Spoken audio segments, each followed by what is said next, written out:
To my YouTube channel, my backyard hobby, and for today's video, mga backyard, I'm going to share with you one of the alternative foods that I'm feeding or giving to my goats and sheep here in my backyard hobby. And you did not subscribe yet, mga backyard, please do support my channel by subscribing, liking, and sharing my videos to your friends. And don't forget to click the notification bell so that you will be updated for my next video.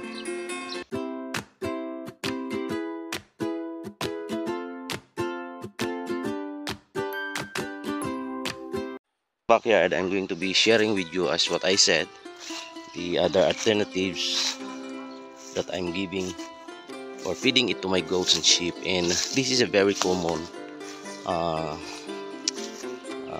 food that I believe everybody is giving to their goats. And what I'm saying is that this is the banana leaves.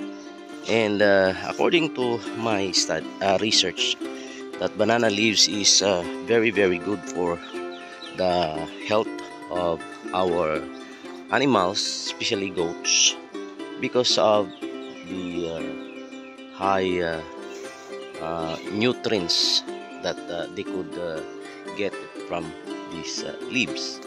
And today I just cut these banana leaves, this one, and I'm going to be shredding them, and then this is what I'm going to feed to my goats. And actually I also tried it to silage it or ferment it, and it was very good, and my goats really likes it.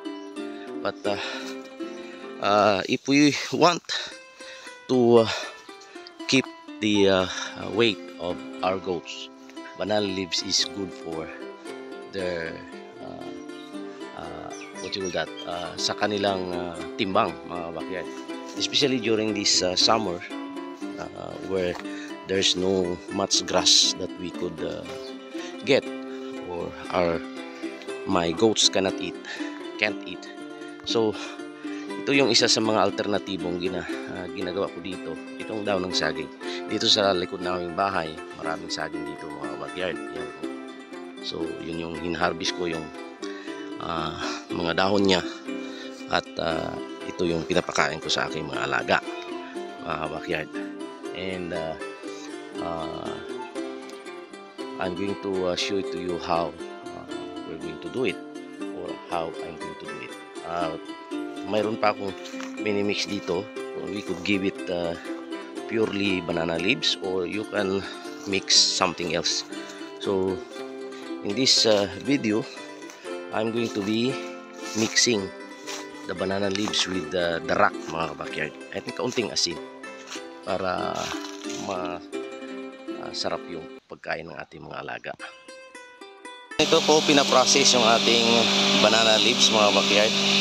Patulong ako dito sa ating isang men na palaging tumutulong sa akin sa aking ginagawa dito sa backyard. So maganda talaga, mga backyard, kung mayroon tayong shredding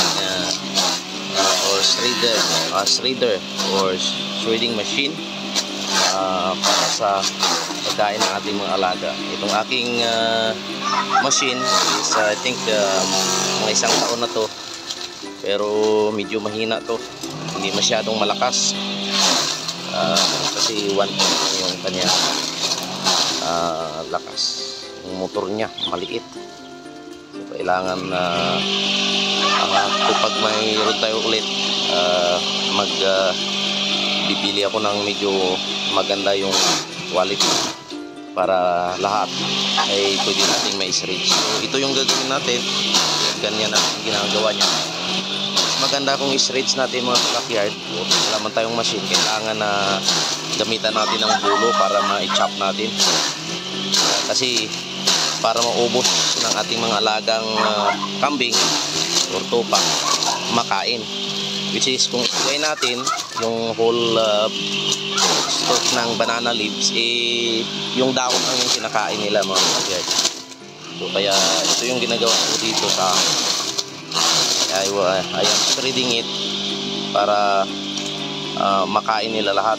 So I would be shredding a little bit more kasi nga my family and I would be away for a few days dito sa Mesot for very important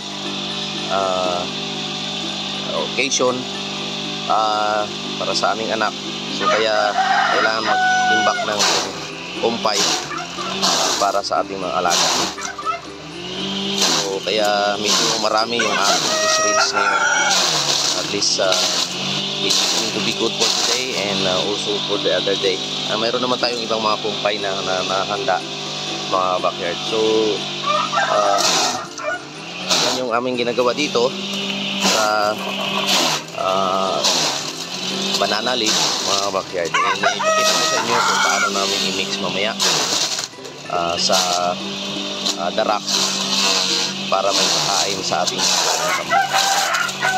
Ito mga backyard, itong shredded banana leaves yung ibigay natin ng ating naiwan dito na mag-alaga sa kanila. Ayan, so mayroon tayong dalawang ganito. So pero yung gawin niya dito ay lagyan niya ng darak mga backyard. Yung mixture natin ito ay may darak. Kaya para masarap yung kain nila. So yung banana leaves ay maganda mga backyard sa kalusugan ng ating mga alagang kambing. Mataas yung nutrients nito at ito ay may antibacterial. Ito maganda sa kanila at nagmi-maintain ito ng kanilang timbang mga backyard, yung kanilang weight. So and then after that bukas yung ipakain niya ay yung soya pulp sa umaga, and then sa hapon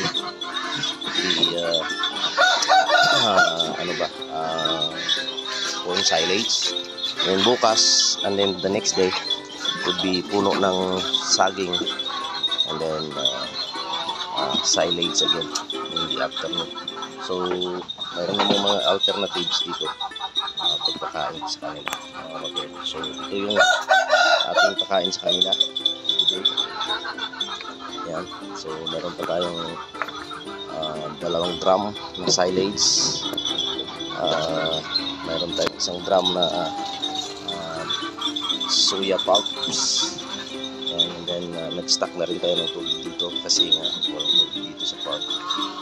So stock tayo ng tubig at least for 4 days. Tamang-tama na ito sa kanila mga kabakyan. So maraming salamat sa patuloy niyo pagsuporta sa ating page. God bless. Mga kabakyan, ganito tayo mag-mix ng shredded banana leaves with the rock o ipa. Lagyan ko ng kaunting asin mga backyard. Pwede din ninyo lagyan ng molasses. Pero dito sa akin hindi ko na nilalagyan. Kasi dinalagyan ko naman ng molasses yung kanilang tubig. Yan mga backyard. So i-mix na natin to mga backyard para okay na siya. Tapos pwede natin maibigay sa ating mga alaga. Ito na yung ating mixture mga backyard. Yung ipa kasi mga backyard, it adds flavor and then it adds yung kanyang bango mga backyard. Yung bango niya kaya mas lalong magustuhan ng ating mga alagang kainin yung dahon ng saging. Kasi dumikit yung kanyang bango tapos yung flavor. So kaya yan mga backyard, yan na ito yung mix natin at bigay ko na ito sa kanila. Yan. Inuubos pa silang kumpay mga backyard, yung Jamaican guaco kahapon kasi meron pa naiwan na isang malaking lalagyan natin.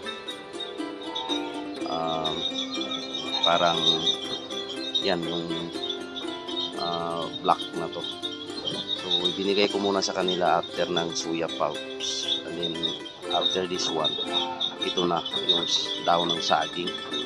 Mga backyard, ito na ibigay ko sa kanila para ipakain. Mga backyard, bigyan na natin yung dahon ng saging. Yan, kinakain na nila. Yan. Yan, ganyan nila. Sa gusto, itong ating pinapakain sa kanila. Yan. So, dito din. Yan, sa ating dalawang nanay. So, yung ating isa sa mga alternatibo palagi nating pinapakain sa ating mga alaga, pero siyempre alternates to, mga alternate nating binibigay sa kanila mga backyard. Hindi naman pwede na araw-araw kasi nga siyempre magsawa din siya, pero yan, dito na mga backyard yung ating daon ng saging na shredded, and then mayroong mix na darak at saka asin. So maraming salamat sa inyong patuloy na pagsuporta sa aking YouTube channel. God bless.